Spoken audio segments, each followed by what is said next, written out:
आदित्य सोया हुआ था। उसके चेहरे पर सफेद रोशनी आ रही थी। वो उठा, देखा सामने बहुत से सफेद पर्दे लगे थे। वो उन्हें हटाते हुए अंदर जाने लगा। पर्दों की कई परतें लगी हुई थी। वो एक एक करके सबको हटाते हुए अंदर जाने लगा। उसने देखा सामने कोई खड़ी है, मुंह दूसरी तरफ किए। उसके बाल लहराते हुए कमर को छू रहे थे। वो उसके पास पहुंचा और आवाज लगाई, कौन? वो हंसी, वैसे ही जैसे अदिति हंसती थी। आदित्य खुश हो गया। उसने दोबारा आवाज लगाई, अदिति तुम हो? आदित्य खुश होकर उसके पास गया और उसे पलटा। उसने आदित्य का हाथ अपने सीने पर लगाया और धड़कनें सुनाई।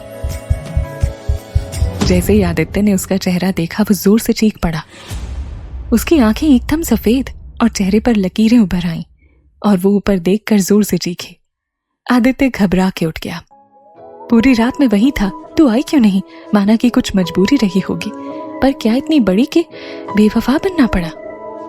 उसके बाद 6 दिन जब तक यहाँ रहा, तुझे पागलों की तरह न जाने कहां कहां ढूंढा। कितने मेडिकल कॉलेज छाने, पर तूने अपना नाम तक तो पूरा बताया नहीं था, न मेडिकल कॉलेज का पता था।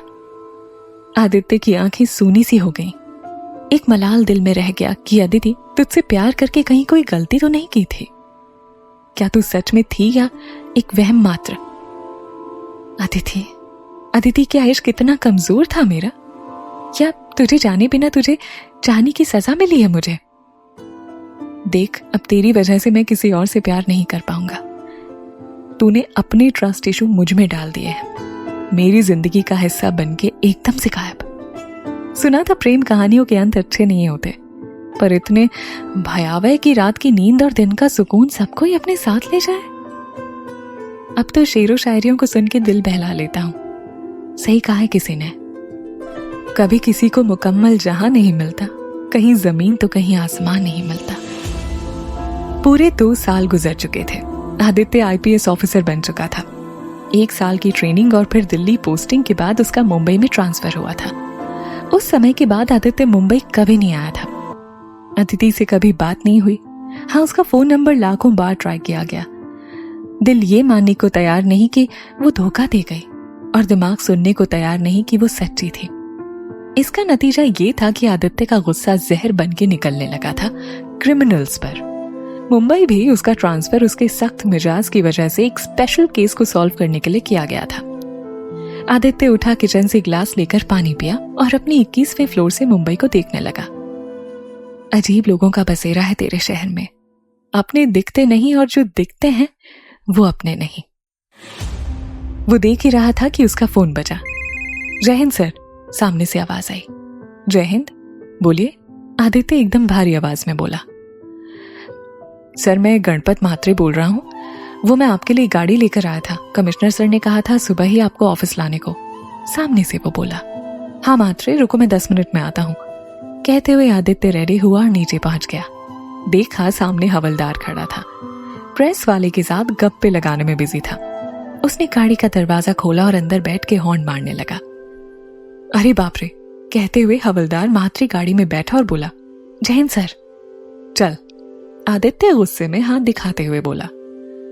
ऑफिस के रास्ते में मरीन ड्राइव दिखा। कितनी काली रात थी वो, जिसने आदित्य को पूरा बदल दिया। अब लोगों पे भरोसा नहीं करता था वो।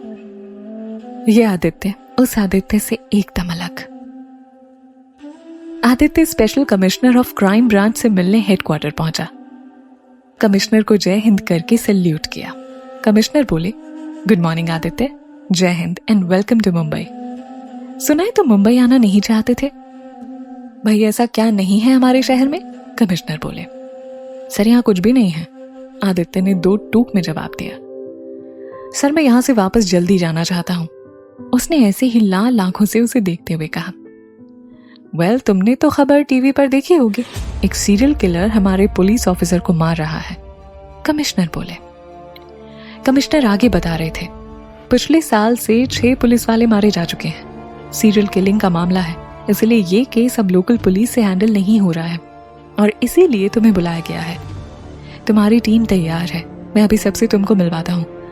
और उन्होंने फोन लगाया। ऑफिसर्स उनके रूम में आने लगे। इनसे मिलो, ये है सलीम खान, ये राहुल है, ये है कांस्टेबल गुप्ता। और खुशी वो कहाँ है? कमिश्नर बोले।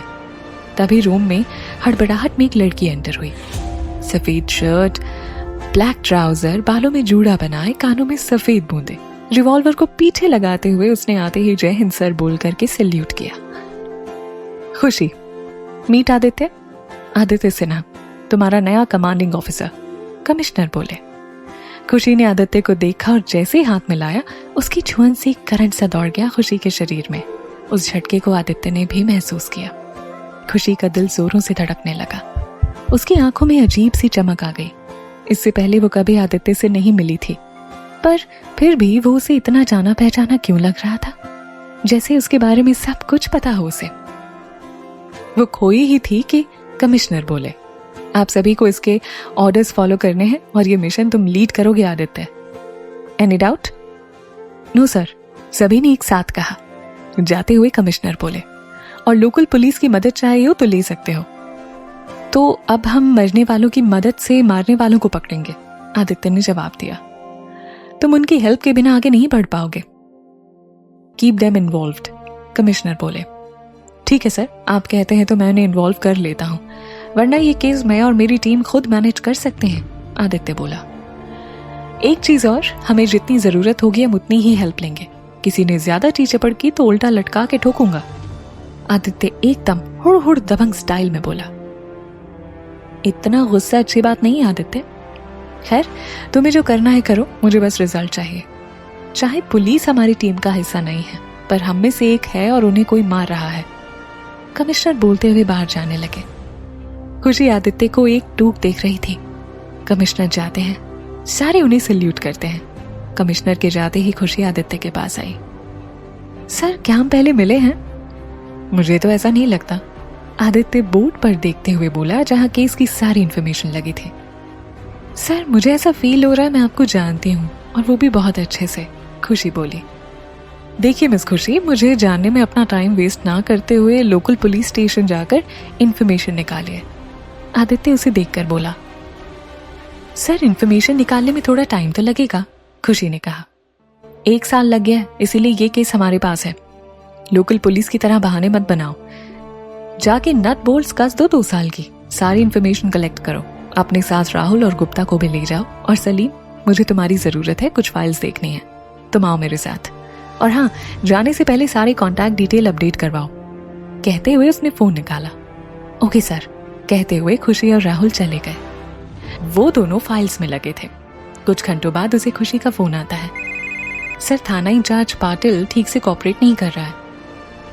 सिर्फ एक थाना इंचार्ज है, वो सख्ती से बात करो, टाइम पास मत करो, जितनी जल्दी हो सके ये केस निपटाना है हमें, गॉट इट? वो रूडली बोला। सर, मैंने सब किया है, पर वो अपनी तोंद पे हाथ फेर के ना बस वड़ा पाव दबा रहा था, सीरियसली नहीं ले रहा, बहाना बना रहा है, खुशी सामने से बोली।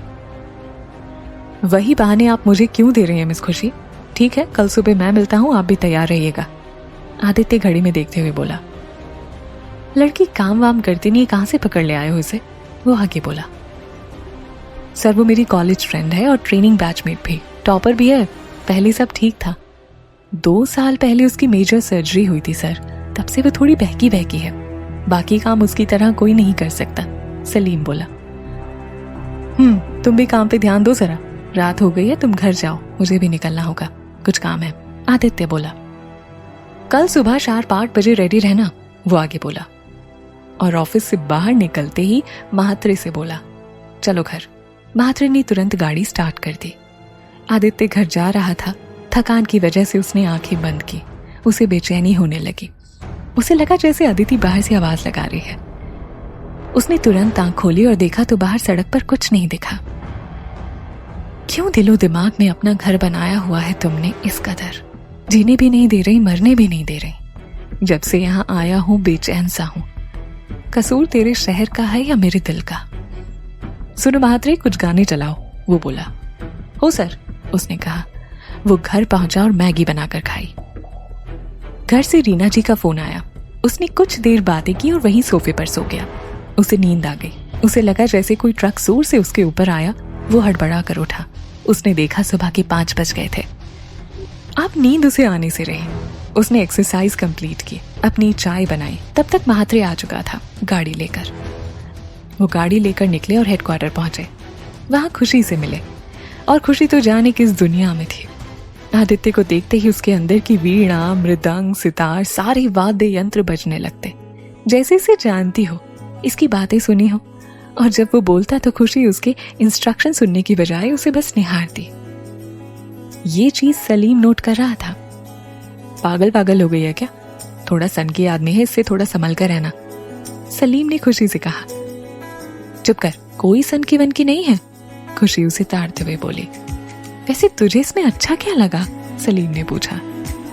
द वे ही टॉक, वो आशिकाना अंदाज में बोली। ओए कबीर सिंह देख के आई है क्या? सलीम उसे हिलाते हुए बोला। वो झेप गई, उसकी चोरी जो पकड़ी जा चुकी थी। उसने खुशी, सलीम, राहुल और गुप्ता को साथ लिया, निकल पड़ा पुलिस थाने इंचार्ज के पास। थाना इंचार्ज पाटिल ने उसके पहुंचते ही सल्यूट किया। मुझे सारी इन्फॉर्मेशन चाहिए, अभी तक जो भी इन्वेस्टिगेशन हुआ है, सारी रिपोर्ट्स, पूरे 1 साल से तुम लोगों ने जो भी किया है सब कुछ, आदित्य कुर्सी पर बैठते हुए बोला। फाइल्स लाओ, पाटिल ने एक हवलदार को कहा। पूछताछ चल रही है सर। 1 साल से तुम पूछताछ कर रहे हो, अभी तक पूरी नहीं हुई, आदित्य ने उसे घूरते हुए बोला। उसने छेपते हुए इधर उधर देखा, फिर अपने हवलदार आपटे को कहा, अरे चाय वड़ा पाव लाओ, हमारी सीनियर है। हाँ आपटे, गरम गरम वड़ा पाव ला और डाल दे इसके पिछवाड़े में चटनी लगा के, आदित्य ने गुस्से में कहा। खुशी को हंसी आ गई।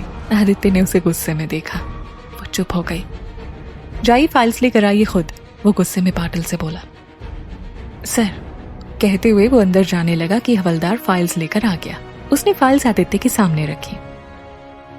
उसने फाइल्स देखी और नोट किया, क्रिमिनल एक पैटर्न में मर्डर कर रहा था और फिर बॉडी पार्ट्स और लेटर एक बॉक्स में डालकर कभी स्कूल तो कभी मॉल में रख देता था, फिर पुलिस को फोन करके बताता था।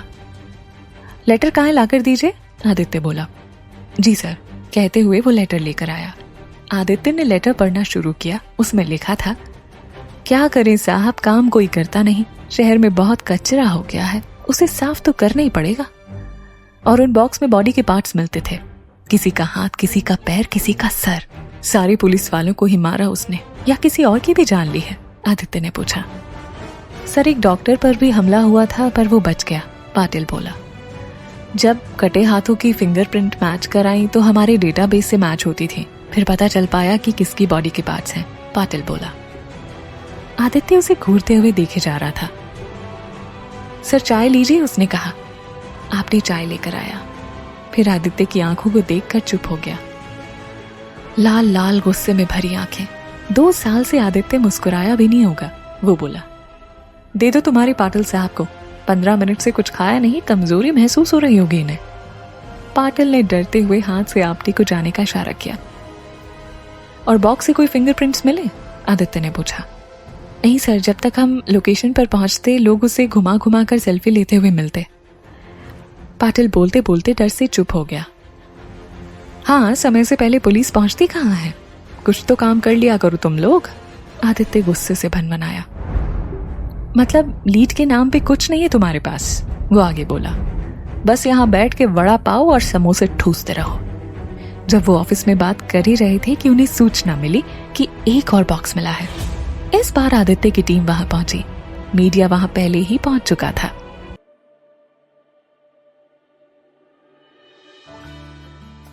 यहाँ बस इतना ही। आगे की कहानी जानने के लिए सब्सक्राइब करें पॉकेट एफएम चैनल को और बेल आइकन क्लिक करके अगले एपिसोड का नोटिफिकेशन पाएं। लेकिन आप सारे एपिसोड अभी सुनना चाहते हैं तो डाउनलोड करें हमारा pocket FM app, link description में है, जहां आप पाएंगे इस शो के सारे एपिसोड्स और साथ ही इसके जैसे और भी बेहतरीन शोज, वो भी एकदम फ्री। हाँ, फ्री है, तो देर किस बात की, अभी डाउनलोड करें पॉकेट एफएम ऐप।